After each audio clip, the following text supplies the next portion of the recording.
action painting. Painting that has movement. Your kiddos will be brushing, splashing, pouring, and rolling, using their entire little tiny bodies to create a painting that has movement and fluidity. And they will be doing this on a large 3D canvas made completely out of cardboard. Isn't that amazing? It's amazing. And something else that is amazing about this action painting activity is that it connects with two really interesting artists.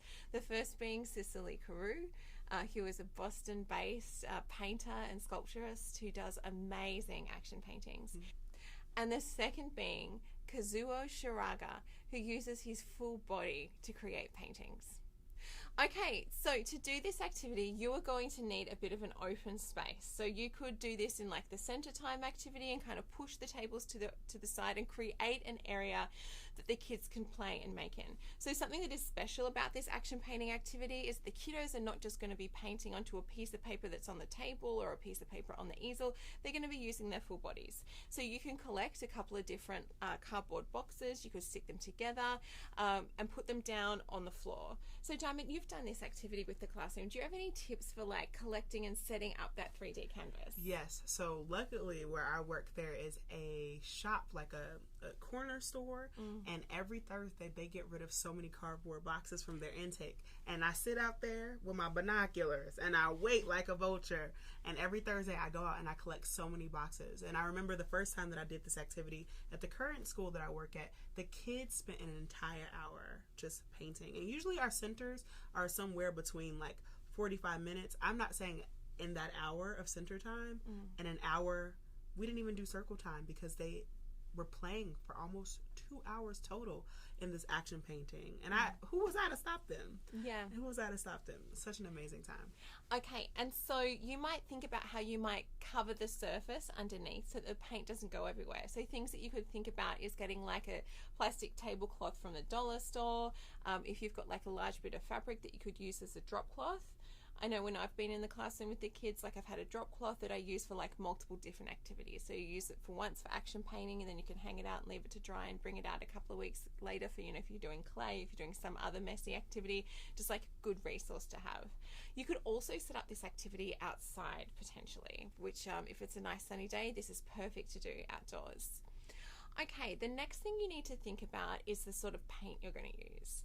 Alright, so I would highly recommend using like a tempera paint. Tempera paint is wonderful with young children because it's washable, yet it's still like vibrant. It has a really nice texture to it. I would probably steer away from using an acrylic unless it was like a last resort, as acrylic does tend to stain clothing. A couple of other alternatives that you can think about and use as adaptations for kids that have different sensory needs, or if you're just in a position where you can't do a really, really messy activity on a particular day, are these little paint sticks. So these paint sticks are actually tempera sticks, so it's the same tempera paint, and they are loaded in and they create a really nice, clear, bright line. So highly recommend those. You can just find them online or in the arts and crafts store. All right, so another thing that you can look into are these like chubby dot markers. And my kids love these.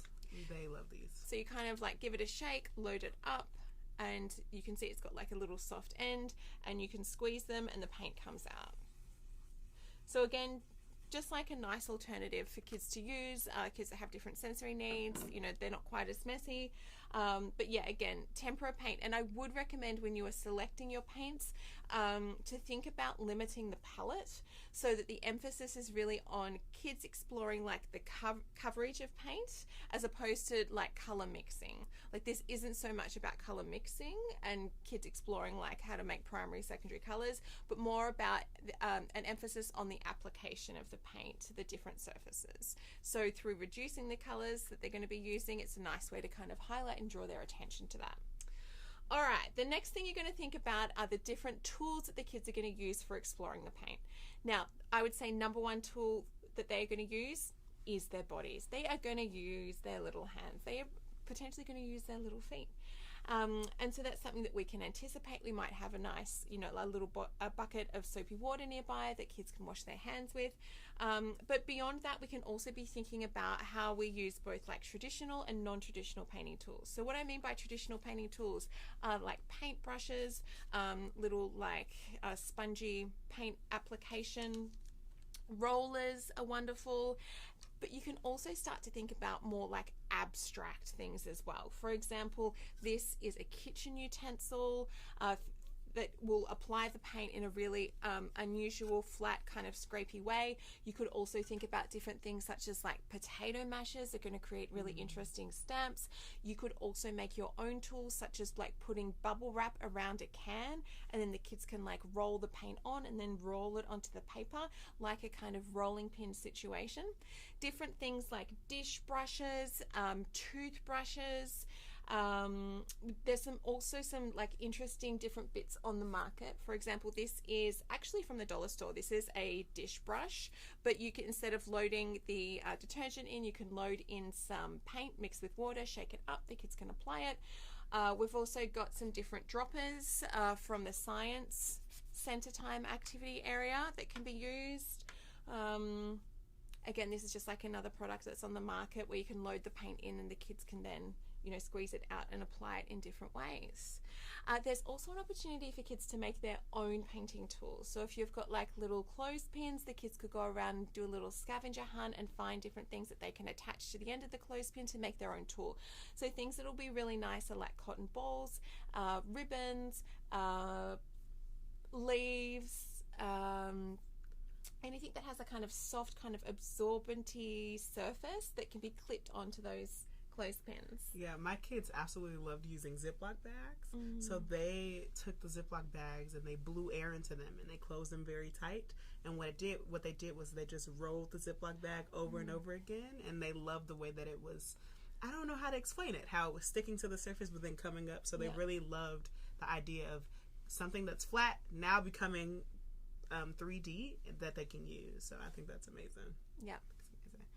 Now, when we talk about setup for the classroom, it is time for you to get creative. Again, you want to transport your children to a different place in the world.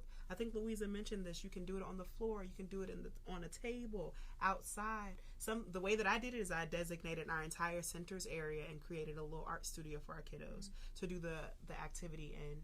You want to make sure that you cover the services with something that will protect those tables, because we know money is tight. We can't mess up the tables, right?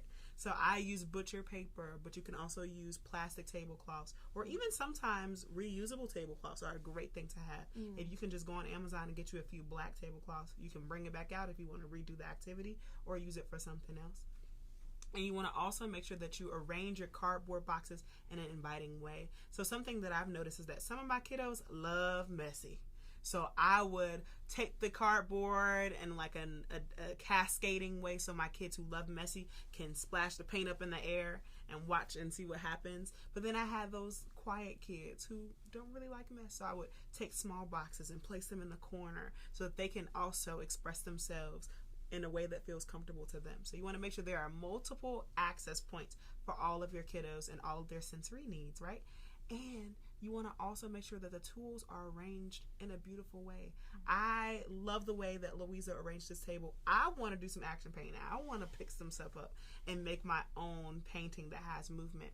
And you want to make sure that you fill the containers with 2 to 3 colors. Again, too many colors will invoke the wrong thing, right? We don't want to invite them to do color mixing or to worry about, pink is my favorite color, so I'm going to paint everything pink. But more so, inviting them to think about how they can cover their entire art space or their entire canvas and make something beautiful.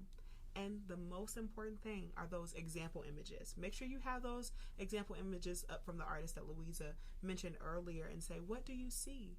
What do you like? How do you think this artist or this painter created their movement painting? Are you inspired to do something different? What do you want to use? So those open-ended questions that the kids may not verbally answer, but it makes them want to go out and try something different. Yeah, and I think as well, showing them the artworks is a way to kind of show them the creative potential of the material. So it's like not intended to show them an artwork and then we want them to replicate that exact thing. It's just like an invitation for them to start to think about what they can creatively do with the paint. Okay, so we can also, as the kids are making and playing, think about how we might introduce different questions, different techniques, and kind of prompt their learning in different ways. So different techniques that you could introduce are things such as spreading the paint, dripping the paint,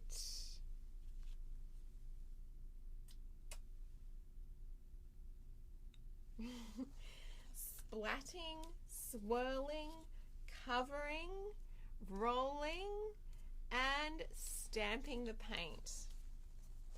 Okay, you also have the opportunity to introduce different play prompts, such as how can we cover the cardboard with the paint, how can you create new colors, how can you move your body as you paint, how does the paint feel to touch.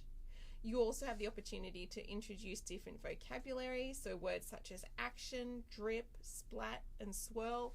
You could also print out the photos of the different artworks and just have them around so the kiddos can have a look at those as they play and make and just be inspired. Yes.